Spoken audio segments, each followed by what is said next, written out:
మంత్రులు గౌరవ మంత్రులు ప్రతిపాదించారు దిశ ఏంటంటే మనకి అన్నిటికంటే ముఖ్యమైనది అగ్రికల్చర్ అండ్ ఇరిగేషన్, వ్యవసాయ శాఖ, నీటిపారుదల శాఖ.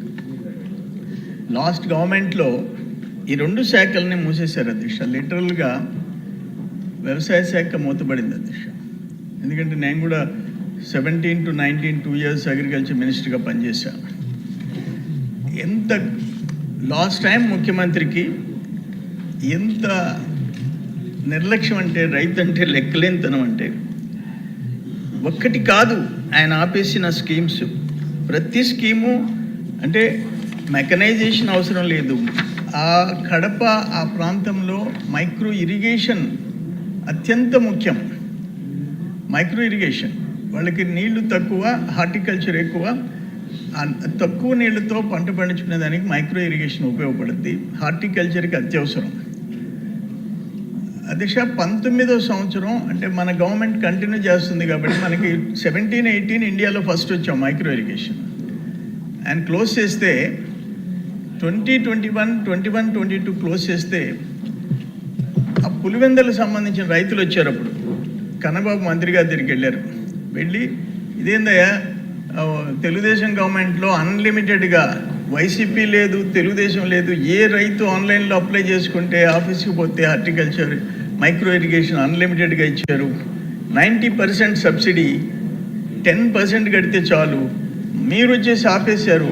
జగన్మోహన్ రెడ్డి ముఖ్యమంత్రి అయినాడు, మావాడు అనుకుంటే కుంభం చేసాడు అని అంటే నేను పోయి మాట్లాడతానని కన్నబాబు ఆనాటి సీఎం తిరిగిపోవడం జరిగింది.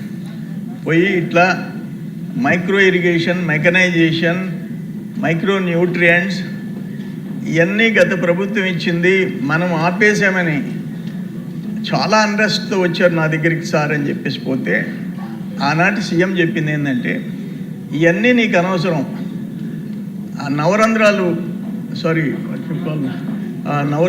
నవరంధ్రాలు నేను రంధ్రాలు అనుకున్నా, అంతవరకు చూసుకో, it's none of your business అని చెప్పి మంత్రిని వెనక్కి పంపించిన సందర్భం.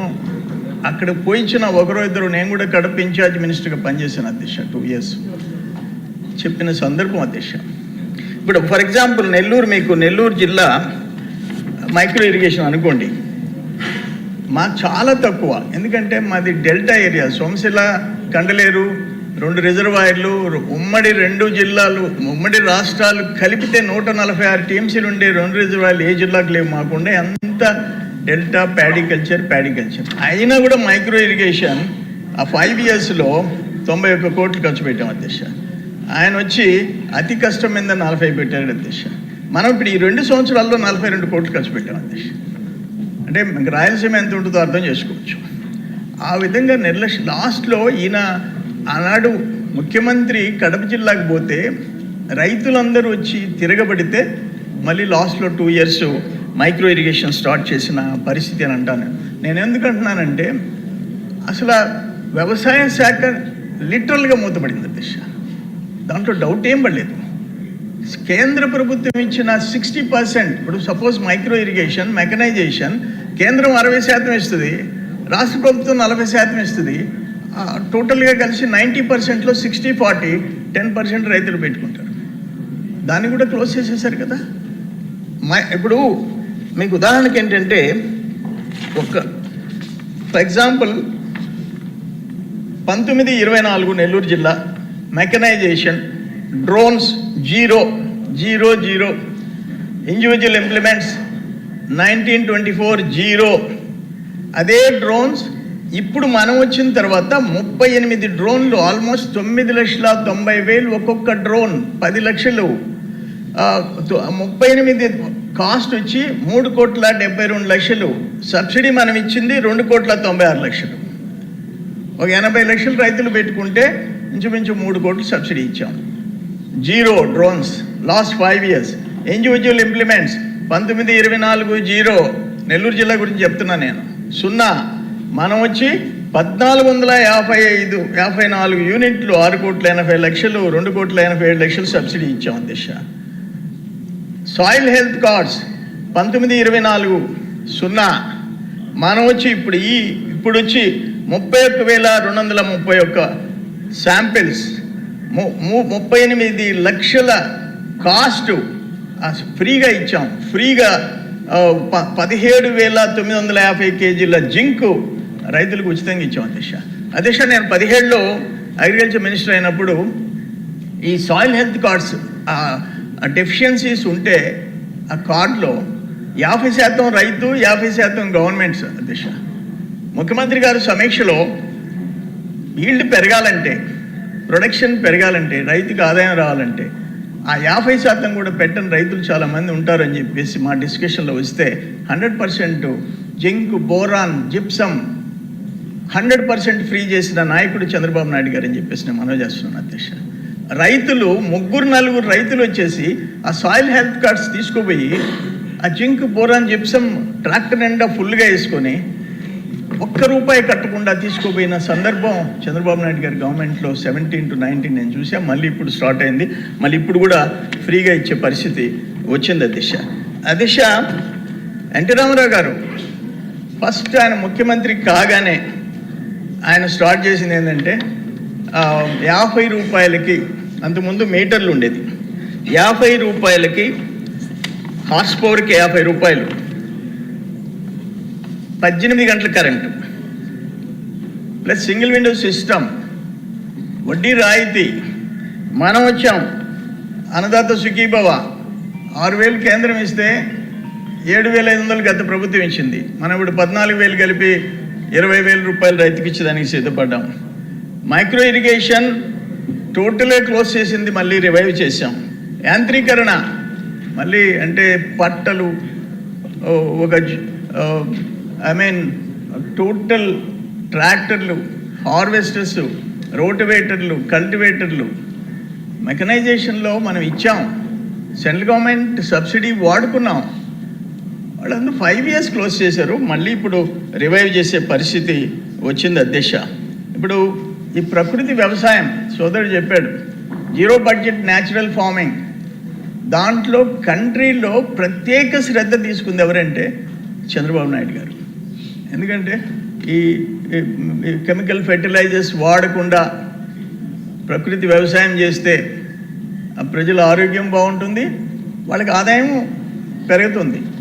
ఆ విధంగా ఇటువంటి అన్నీ అంటే suppose soil health cards issue చేయటం, వాటికి డెఫిషియన్సీస్ ఉన్న ఇవన్నీ ఫ్రీగా డిస్ట్రిబ్యూట్ చేయటం, ఇటువంటి ఆలోచనలు చేసిన నాయకుడు చంద్రబాబు నాయుడు గారు అని చెప్పేసి నేను మనం చేస్తున్నాం. మైక్రో ఇరిగేషన్లో కూడా SC STలు ఆ 10% కూడా కట్టకుండా మనం ఫ్రీగా ఇచ్చేసేసాం. ఇవన్నీ ప్రోత్సాహకాలు చంద్రబాబు నాయుడు గారి టైంలో జరిగినాయి. మీకు ఒక మాట చెప్తాను, ఆయన కన్సర్న్ ఏంటంటే, నేను ఇన్ఛార్జ్ మినిస్టర్ కడపలో ఉండా, కడప నుంచి ఎయిర్పోర్ట్కి పోబోతుండా తిరుపతికి, మధ్యలో రాయచోటి, రైల్వే కోడూరు, రాజంపేట వీళ్ళు నాయకులు, రైతులు వచ్చి ఆ చీని చెట్లు అన్ని చెట్లు ఎండిపోతున్నాయి, హార్టికల్చరు వర్షాలు తగ్గినందువల్ల 300 అడుగుల లోపలికి వెళ్ళిపోయినాయి అంటే నన్ను మధ్యలో ఆ తోటల్లోకి తీసుకుపోయినారు. ఆ ట్యాంకర్తో తోలుతున్నారు. ఇప్పుడు ఏంది చెప్పండి అనంటే, ఒక్కొక్క ట్యాంకర్ 500 అవుతుంది, 4-5 ట్యాంకర్లు ఒక తడి 2,000-2,500 అవుతుంది, నెలకి 4 తళ్ళు అని అంటే నేను అక్కడికక్కడ స్పాట్లో ట్యాంకర్కి 500కి 400 80% మేము గవర్నమెంట్ సబ్సిడీ ఇస్తాం, మీరు చెట్లు బతికించుకుంటారంటే 100%. మాకు 20 ఎకరాల్లో 5 ఎకరాలకే తోలుకుంటున్నాను సార్, 15 ఎకరాలు వదిలేసాను, మీరు కానీ ఈ 80% సబ్సిడీ ఇస్తే 20 ఎకరాలు బతికించుకుంటారని ఆ రైతు చెప్పడం జరిగింది. నాయకులందరూ ఉంటారు. నేను టెలిఫోన్లో హార్టికల్చర్ కమిషనర్ చిరంజీవి చౌదరి గారికి, సెక్రటరీ రాజశేఖర్ గారికి ఫైల్ రన్ చేసి సీఎం గారికి ఒక్క ఫోన్ చేస్తే next day morning GO Anantapur, Chittoor, Kadapa, Kurnool, Nellore, Prakasam ఆ రైతులందరూ ఆ తోటలు బతికించుకున్నారు. ఆ 2 నెలలు వర్షాలు వచ్చేంత వరకు 2-3 నెలలు 80% ఆ ట్యాంకర్స్తో వాటర్ సప్లై బతికించుకున్న సందర్భాలు. ఒకసారి నెల్లూరులో బీపీటీ ఇరుగుడు వచ్చింది, గోదావరి, కృష్ణా, గుంటూరు జిల్లాలు రాలేదు. నేను పుల్లారావు గారిని సాక్షి తీసుకుపోయిన, ఆయన సివిల్ సప్లైస్, రాత్రి 11 గంటలకు బాబు గారి మీటింగ్లు అయినాయి సీఎం గారి. పోయిన తర్వాత చెప్పా, 1-2 క్వశ్చన్లు వేసాడు. అంటే బీపీటీ ఇన్ని జిల్లాలు వస్తే నీకు ఒక్కడికే సబ్సిడీ ఇవ్వాలన్నాడు. పుల్లారావు గారికి ఎక్కడ విరుగుడు లేసారన్నాడు. లెక్కేసి క్వింటాల్కి 210 రూపాయలు ఇన్సెంటివ్ సీఎం గారు జీవో ఇప్పిస్తే, అంటే మాకు పుట్టికి 1740 రూపాయలు పుట్టికి అడిషనల్గా వచ్చే పరిస్థితి వస్తే టోటల్ మార్కెట్ పెరిగింది, రైతులు బయటపడ్డారు. అట్లా ఎప్పటికప్పుడు రైతుల కష్టాలు విని ఒక ముఖ్యమంత్రి నిర్ణయాలు తీసుకునే పరిస్థితి చంద్రబాబు నాయుడు గారి దగ్గర ఉంది. లాస్ట్ 5 years రైతులంటే అసలు లెక్కలేని తనం, నిర్లక్ష్యం, ఆత్మహత్యలు పెరిగిపోయే పరిస్థితి దురదృష్టకరం. అక్కడి నుంచి అన్ని కార్యక్రమాలు మనం చేసుకుంటూ వచ్చాం. ఇప్పుడు ధాన్యం సేకరణ కూడా చాలా బాగా జరిగింది. అయితే నేను నాదెండ్ల మనోహర్ గారిని రిక్వెస్ట్ చేశాను, అయ్యా మీరు గోదావరి, కృష్ణా, గుంటూరు జిల్లాల్లో టార్గెట్ పెడుతున్నారు, అక్కడ ఫస్ట్ క్రాపు, మా దగ్గరికి వచ్చేటప్పటికి మాది రబీ సీజన్ అయిపోతుంది, ఎందుకంటే మాకు మార్చ్ ఏప్రిల్లో హార్వెస్టింగ్, మాది డిఫరెంట్ సీజన్, మాకు 7,50,000 ఎకరాలు డెల్టా ఉంది, మాకు ఇంచుమించు 3 టన్నుల యావరేజ్ వస్తుంది అని అంటే, లేదు అన్న డెఫినెట్గా ఈ సంవత్సరం మీకు ఇబ్బంది లేకుండా మీరు సపరేట్ సీజన్ అయినా సరే ధాన్యం సేకరణ చేయిస్తామని చెప్పి చెప్పడం జరిగింది. మొన్న కూడా నేను అచ్చెన్నాయుడు గారికి మోంతా తుఫాన్ వచ్చింది, తుఫాన్ వస్తే మొత్తం నార్మల్ అన్నీ మునిగిపోయినాయి. నేను ఫోన్ చేశా విత్తనాలు కావాలని, 1 గంటలో జేడీ అగ్రికల్చర్ ఫోన్ చేసి, సార్ 80% సబ్సిడీతో విత్తనాలు సరఫరా చేయమని గవర్నమెంట్ నుంచి ఇన్స్ట్రక్షన్స్ వచ్చినాయంటే ఆ రైతులందరికీ ఆ 80% సబ్సిడీతో విత్తనాలు ఇవ్వడం జరిగింది. నేనేమంటానంటే అల్టిమేట్గా డెల్టా ప్రాంతం, శ్రీనివాస్ గారు చెప్పినట్టు మాకు డెల్టా, మేమంతా డెల్టా రైతులమే, 5 ఎకరాలు 10 ఎకరాలు 2 ఎకరాలు ఏమొస్తుంది అక్కడ? ఎకరాకి 25-30 వేలు మిగిలేది కష్టం. 5 ఎకరాలు ఉంటే 1,50,000 అంటే నెలకు 10-12 వేలు రైతు కుటుంబం. అటువంటి పరిస్థితి. అదే హార్టికల్చర్లో మెట్ట ప్రాంతాల్లో ఈడ 50 లక్షలు 20 లక్షలు 30 లక్షలు ఎకరా ఉంటే 5 లక్షలు 10 లక్షలు ఉండే దగ్గర పండ్ల తోటలు, ఆకుకూరలు పెంచుకుంటే వాళ్ళకి 1 లక్ష నుంచి 4 లక్షలు 3 లక్షలు బత్తాయి తోటలు వీటిల్లో మిగిలే పరిస్థితి వస్తుంది. అందుకని ప్రకృతి వ్యవసాయం సైడు ప్లస్ హార్టికల్చర్ వైపు ఎట్ట రైతుల్ని డైవర్ట్ చేయాలనేది ప్రత్యేకంగా ప్రభుత్వం శ్రద్ధ తీసుకోవాలని మీ ద్వారా కోరుకుంటూ, మంచి బడ్జెట్, మంచి ప్రపోజల్ పెట్టారు, అన్ని స్కీమ్స్ రివైవ్ చేశారు. లాస్ట్ 5 years 2 శాఖల్ని మూసేసిన దాన్ని మళ్ళీ బతికిచ్చినారు అని చెప్పేసి తెలియజేసుకుంటూ సెలవు తీసుకున్నాను. అధ్యక్ష గవర్నర్ డాక్టర్ కామినేని శ్రీనివాస్ గారు. నమస్కారం అధ్యక్ష. మీకు తెలుసు ఈ కోస్టల్ ఏరియా, మీ ప్రాంతం, మా ప్రాంతం అంతా ఈ ఫిషరీస్ మీద డిపెండ్ అయి ఉంది.